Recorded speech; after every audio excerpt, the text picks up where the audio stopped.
Bonjour et bienvenue dans l'entretien de l'intelligence économique, l'émission consacrée aux coulisses de la mondialisation. Tous les gouvernements sont à sa recherche. Je parle de la compétitivité. Nouveau Graal pour s'adapter à ce monde hyper compétitif. Oui, mais un monde d'hier, car selon mon invité, nous faisons fausse route. Loin de nous rendre plus forts, la compétitivité à tout prix nous affaiblit. C'est la thèse portée par Benjamin Brice, docteur en sciences politiques, essayiste, auteur d'un livre paru aux éditions Les Liens qui libèrent, intitulé « L'impasse de la compétitivité ». Bonjour Benjamin Brice. Bonjour. Allez, d'abord des définitions rapides. C'est quoi la compétitivité ?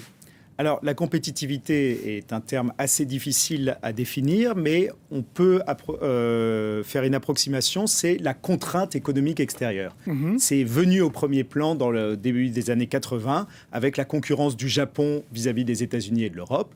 Et ça s'est encore plus développé avec l'entrée de la Chine dans l'OMC au milieu des années 90, avec l'idée que dans un monde de plus en plus indépendant, dans un monde de plus en plus mondialisé, il est important de s'aligner sur la concurrence étrangère en termes de prix et en termes de qualité. Argument ou prétexte, du coup ? Ça a été utilisé dans les deux sens, mais c'est un argument réel de dire que dans un monde très mondialisé, il faut financer les importations par des exportations, et le déséquilibre commercial peut être un gros problème pour le financement futur du pays. Donc vous nous écrivez que depuis les années 80, tous les pays sont à la recherche de la compétitivité, c'est ça ? Disons que depuis les années 70-80, la mondialisation s'est beaucoup intensifiée. Le taux d'ouverture des pays a augmenté, les multinationales font de plus en plus de profits à l'étranger, les capitaux circulent beaucoup plus. Donc c'est une réalité, au moins dans les pays occidentaux, mais même au-delà, que la contrainte de la compétitivité est devenue de plus en plus forte. Et ça a changé énormément les politiques publiques dans les années 80. C'est là où le bas blesse, selon vous. C'est l'impact sur les politiques publiques, c'est ça ? Effectivement, les politiques publiques depuis les années 1980, sont largement tournées autour de cette question de la compétitivité. Il faut être plus compétitif. Nous aimerions bien sûr avoir moins d'inégalités, mais pensons d'abord à la concurrence étrangère. Nous voudrions faire plus de services publics ou plus d'écologie, mais le problème, c'est que nous ne sommes pas seuls dans un monde de concurrence. Et ça aboutit à quoi ? Ça aboutit à beaucoup de choses, disons, positives ou négatives selon les pays. Négative du point de vue politique, c'est-à-dire qu'il y a de plus en plus de décalage entre les gouvernants qui sont orientés sur la compétitivité et une population qui veut autre chose, donc abstention, populisme et une certaine division entre la classe dirigeante et les classes populaires et moyennes. Et dans un pays comme la France, en particulier, ça ne s'est pas traduit par de grandes avancées économiques. C'est-à-dire que la compétitivité a été particulièrement mise en avant dans les 15 ou 20 dernières années, et pourtant, le déficit commercial de la France ne cesse de s'agrandir, notamment le déficit manufacturier hors énergie. Compétitivité égale moins d'aide publique, moins d'engagement public, c'est ça l'équation ou pas ? Pour promouvoir des politiques de compétitivité, il faut de l'argent. Parce que la compétitivité pousse à baisser le coût du travail. Baisser le coût du travail, c'est réduire les prélèvements sur la main-d'œuvre, c'est-à-dire ce qui sert à financer la sécurité sociale dans un pays comme la France. Le problème, c'est que cette baisse du coût du travail, il faut la financer par ailleurs. Et comment est-ce qu'on la finance ? Soit par des impôts supplémentaires qui pèsent sur les ménages, soit par une réduction ou des politiques d'austérité dans les dépenses publiques. Typique des pays occidentaux ou on a vu ça même ailleurs ? Alors, on a pu voir ça ailleurs, mais disons que c'est là où les services sociaux sont les plus développés, donc dans les pays occidentaux, et avec de grandes différences d'un pays à l'autre. Un pays comme la France a des dépenses publiques en part de PIB importantes parce que les retraites sont socialisées, et même chose pour les dépenses de santé, ce qui n'est pas le cas dans tous les pays, même dans tous les pays occidentaux. Est-ce qu'il y a eu de bons résultats de la compétitivité ? On va parler après du fait qu'on fait fausse route dans ce nouveau monde, mais est-ce qu'il y a eu des bons résultats jusque-là ? Alors, il y a eu des résultats contrastés, mais par exemple, les champions de la compétitivité, qui sont les Allemands, ont eu de très bons résultats commerciaux, en tout cas. Oui. À partir des années 2000, l'Allemagne, qui était en déficit commercial avec un fort chômage, a gelé en quelque sorte ses salaires, réduit ses prestations et a permis, dans une conjoncture très dynamique de l'économie mondiale, de gagner énormément de parts de marché, d'avoir d'énormes excédents commerciaux et donc de pouvoir financer la dette publique et réduire très fortement le chômage. Donc il y a eu des avantages. Pas chez nous.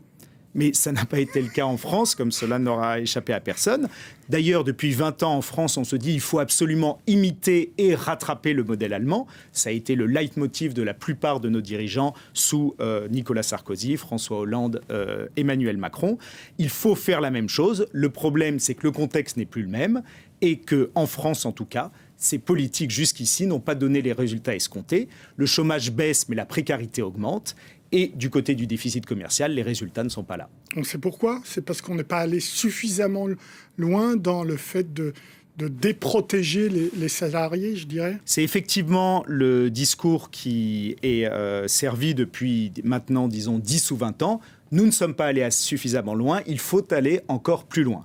Mais le problème, me semble-t-il, c'est que le contexte a changé. Voilà. Nous ne sommes plus dans les années 80, nous ne sommes plus au début des années 2000. Le contexte fait qu'il me paraît déraisonnable de vouloir aller plus loin aujourd'hui dans cette direction. Donc pourquoi on fait fausse route, en particulier depuis 5-6 ans ?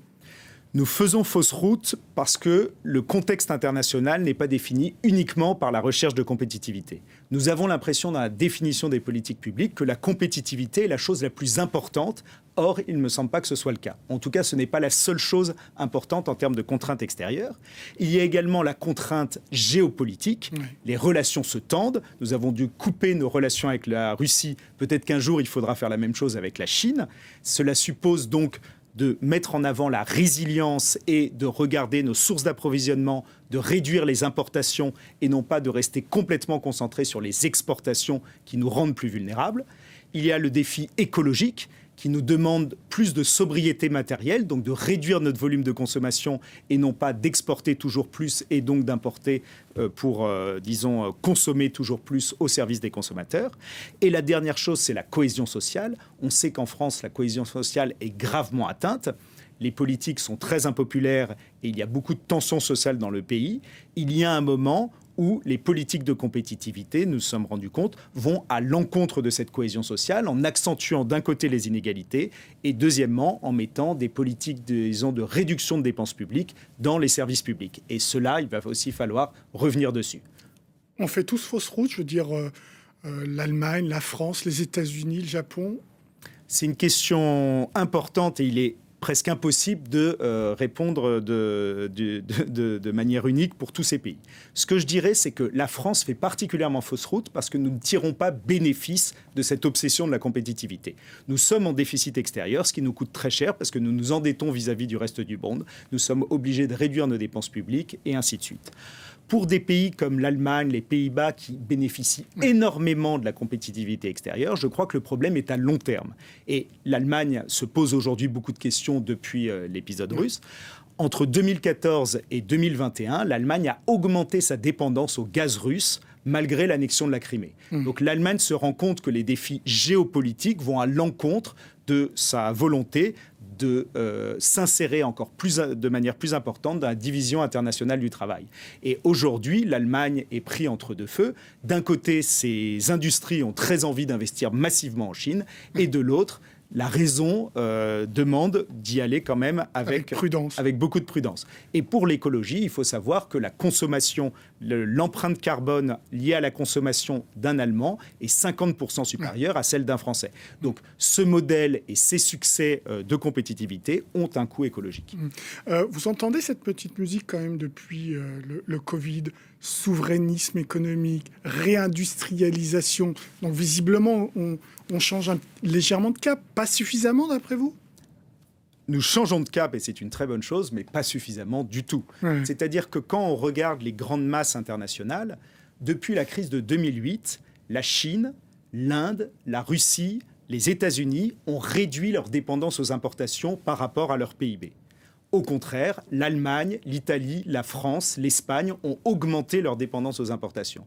Donc je crois que l'Europe commence à discuter d'un mouvement général, mais d'un mouvement général qui est enclenché vers plus de résilience, plus de protectionnisme et une autre manière de penser la mondialisation. Et là, je crois que l'Europe a encore beaucoup de chemin à faire, mais la France pourrait jouer un rôle moteur, car dès aujourd'hui, elle est en difficulté sur cette question de la compétition. C'est un changement de logiciel complet à Bruxelles que vous appelez ? Il va falloir arriver à ce changement complet de logiciel. Ouais. La situation de l'Allemagne, je crois, nous y aide. La situation économique de la France devrait nous faire jouer un rôle moteur là-dedans. Mais il est clair que nous avons besoin de changer complètement notre logiciel. Au lieu d'être tourné uniquement vers notre marché unique à l'intérieur qui crée de grands déséquilibres entre pays européens, il faudrait que nous regardions vers l'extérieur de manière à trouver des équilibres entre nous pour que les autres grandes puissances ne puissent pas jouer les pays européens les uns contre les autres. Par exemple, l'Afrique pour l'Europe ? L'Afrique est un continent très intéressant pour l'Europe, sur lequel l'Europe n'a pas grand-chose à proposer aujourd'hui. Quelques aides à droite à gauche avec toujours des critères, très discriminants et très partiaux. L'Europe devrait avoir une vraie politique de développement vis-à-vis de l'Afrique, mais en prenant en compte la nouvelle donne géopolitique, donc le besoin de résilience, ne pas demander seulement aux pays africains de s'insérer dans la division internationale du travail, mais d'être capables de produire eux-mêmes ce dont ils ont besoin. Merci beaucoup, Benjamin Brice, pour vos réponses. L'entretien de l'intelligence économique est terminé. Évidemment, vous pouvez retrouver cette émission sur france24.com, sur nos réseaux sociaux et sur nos podcasts. Au revoir.